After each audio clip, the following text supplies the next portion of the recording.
दोस्तों नमस्कार।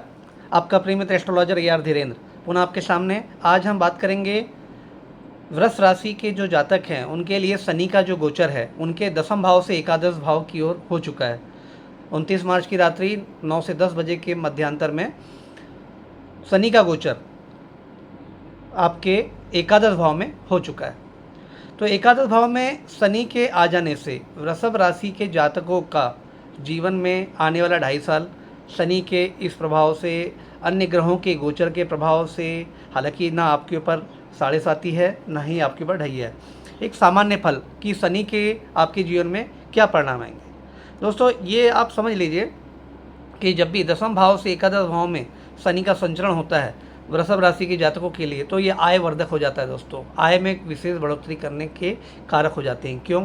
क्योंकि एकादश भाव में कारकत्व तो शनि को मिलता है और शनि एकादश भाव में ही आपके गोचर कर रहे हैं। तो ये समझ लीजिए कि आपके आय के दृष्टिकोण से बहुत ही अच्छा समय माना गया है। परंतु दोस्तों हमें ये भी देखना होगा कि आपके एकादश भाव में कितने ग्रहों की युतियाँ शनि ग्रह के साथ संयुक्त है। शनि ग्रह के अतिरिक्त और कौन कौन से ग्रह वहाँ पे विद्यमान है। जैसे वृषभ राशि आपकी है तो 2 नंबर की राशि से एकादश भाव में आती है मीन राशि। मीन राशि में शनि पदस्थ हैं। शनि के साथ में वहीं राहु है, वहीं पे आपके शुक्र हैं, शुक्राचार्य जो कि उच्च के हैं, वहीं पे बुध देवता हैं जो कि नीच की अवस्था में हैं, वहीं पे सूर्य हैं।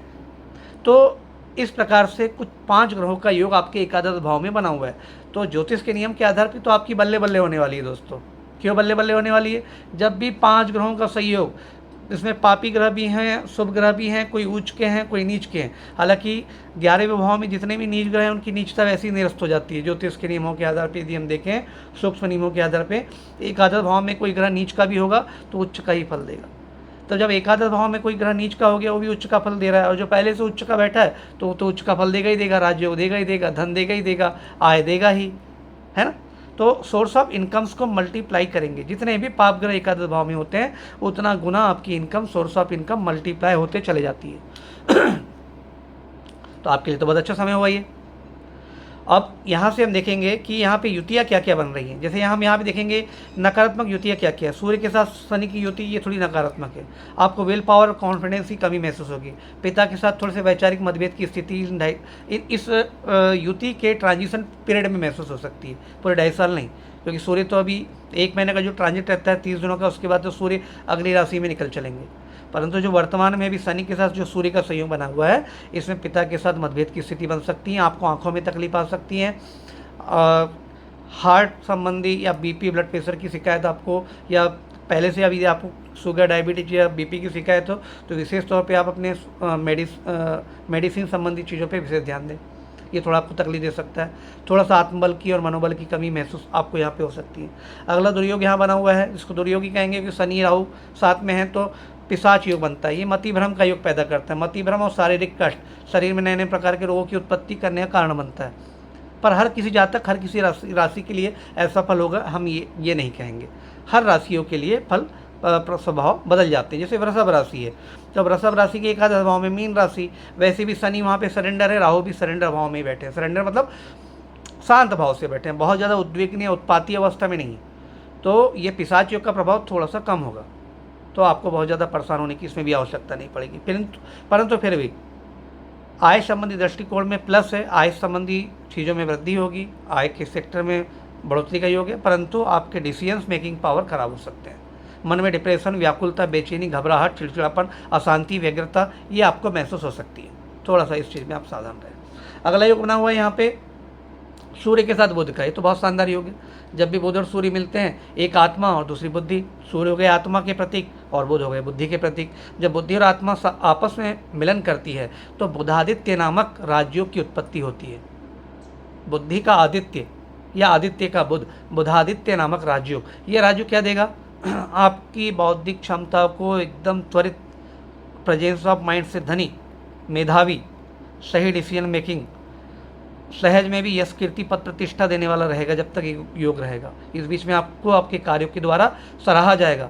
आप चाहे किसी जॉब सेक्टर में हो, चाहे सरकारी हो, प्राइवेट, अथवा किसी व्यापारिक सेक्टर में हो, या खुद का कोई निजी संस्थान हो या निजी सेक्टर में कार्यरत हो, आपके कार्यों के लिए आपको इस दौर में विशेष रूप से सराहना मिलेगी, सम्मान मिलेगा, पुरस्कृत भी किया जा सकता है। ये बहुत सम्माननीय करने वाला योग होता है।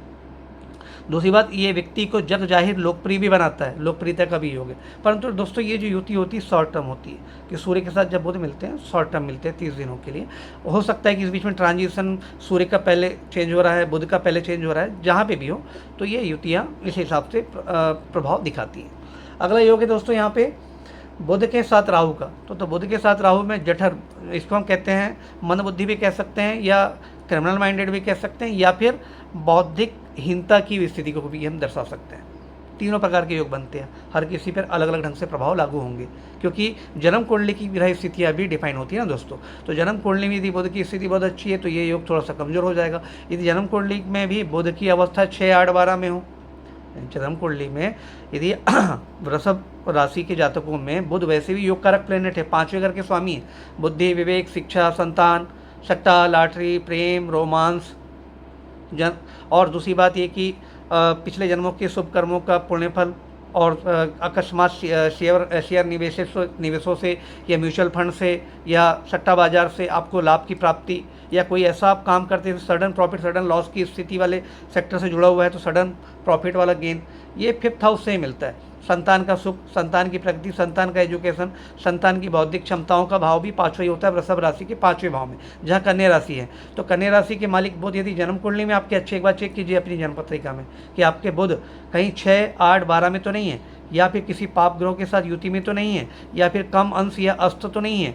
यदि ये सब कंडीशन नहीं है तो ये वर्तमान गोचर में जो अभी बुध राहु के साथ चल रहे हैं तो ये इसका खराब प्रभाव नहीं आएगा। हालांकि गोचर में है, थोड़ा बहुत प्रभाव तो आएगा ही दोस्तों आपके जीवन में, क्योंकि ये मूढ़मति भी बना देता है, मति को भ्रमित भी कर सकता है, और ऐसे त्वरित निर्णय करवाता है, इसमें आपका नुकसान हो जाता है। तो थोड़ा सा ये मिला जुला प्रभाव आपके जीवन में आएगा, तो ये ठीक है।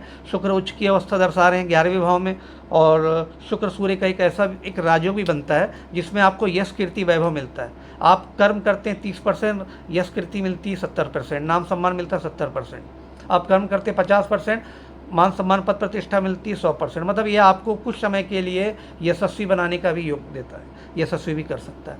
अच्छा योग भी है कुछ मतों से खराब योग भी है, फिर भी हम इसको अच्छे योग में कंसिडर करेंगे।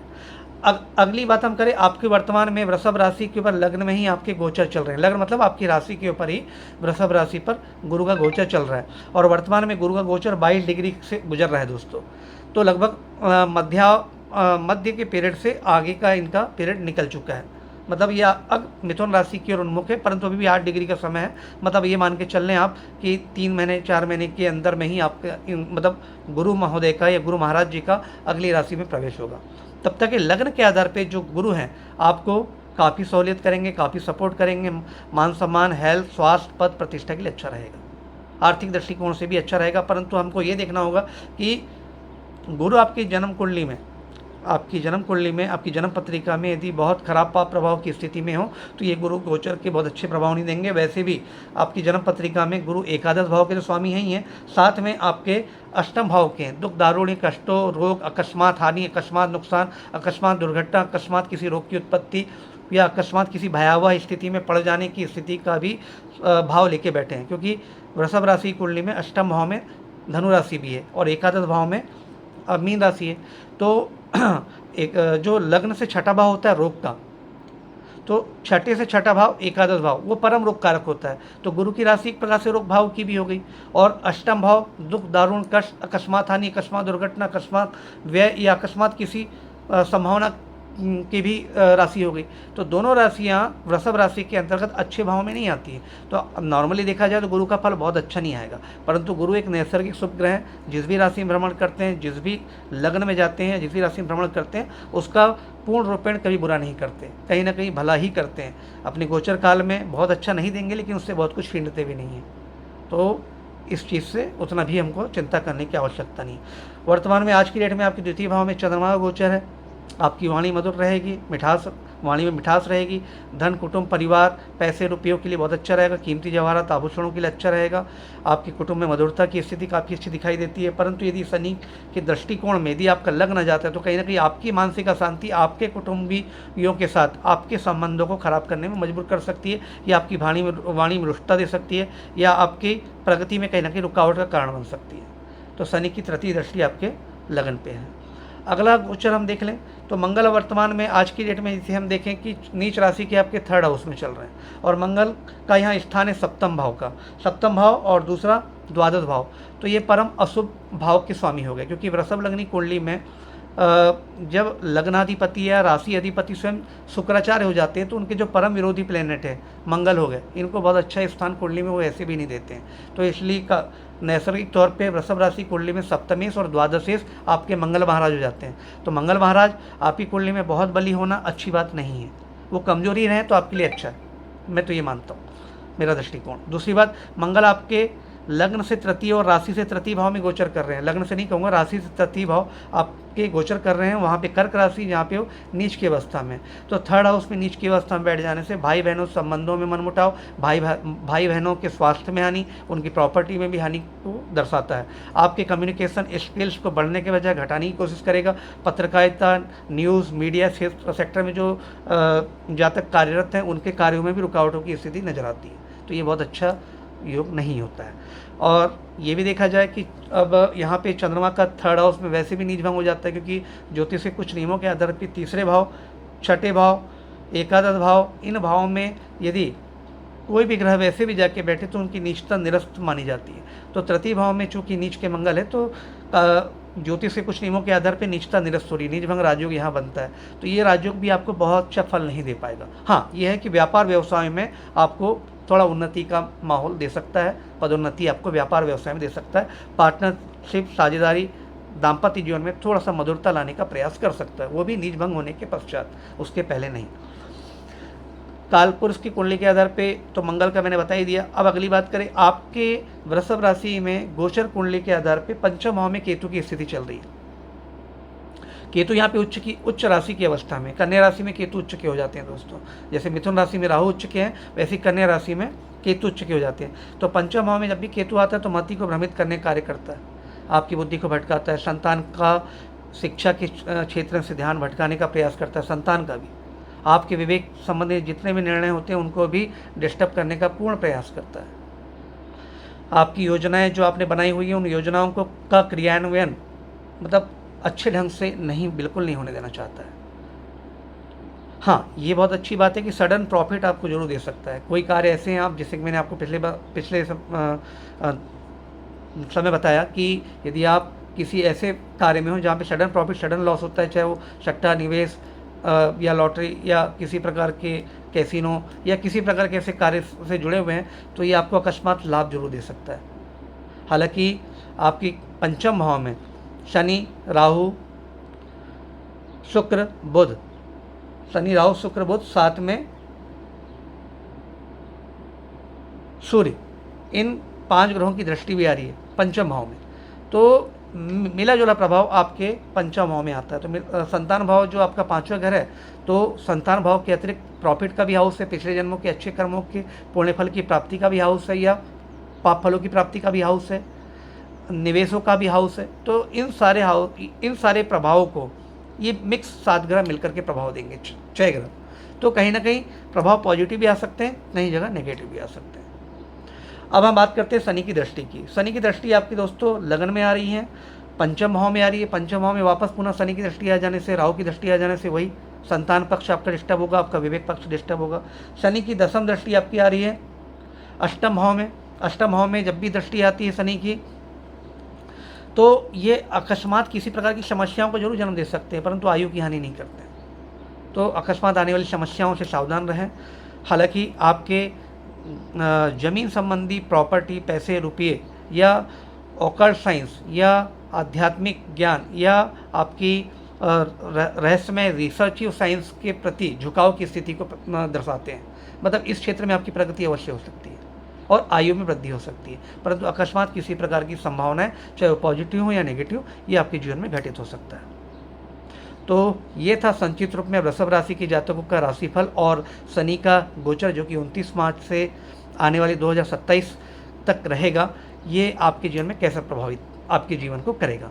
दोस्तों, यदि मेरी जानकारी आपको तनिक भी पसंद आई हो तो मैं आपसे निवेदन करूंगा कि मेरे चैनल को लाइक, शेयर एंड सब्सक्राइब करें। मैं पुनः आपके समक्ष दूसरे वीडियो जो अन्य राशियों के ऊपर रहेगा उसके ऊपर मैं आपसे चर्चा करने के लिए उपस्थित हूँगा। तब तक के लिए मुझे आज्ञा दीजिए। आपका प्रिय मित्र एस्ट्रोलॉजर AR धीरेन्द्र।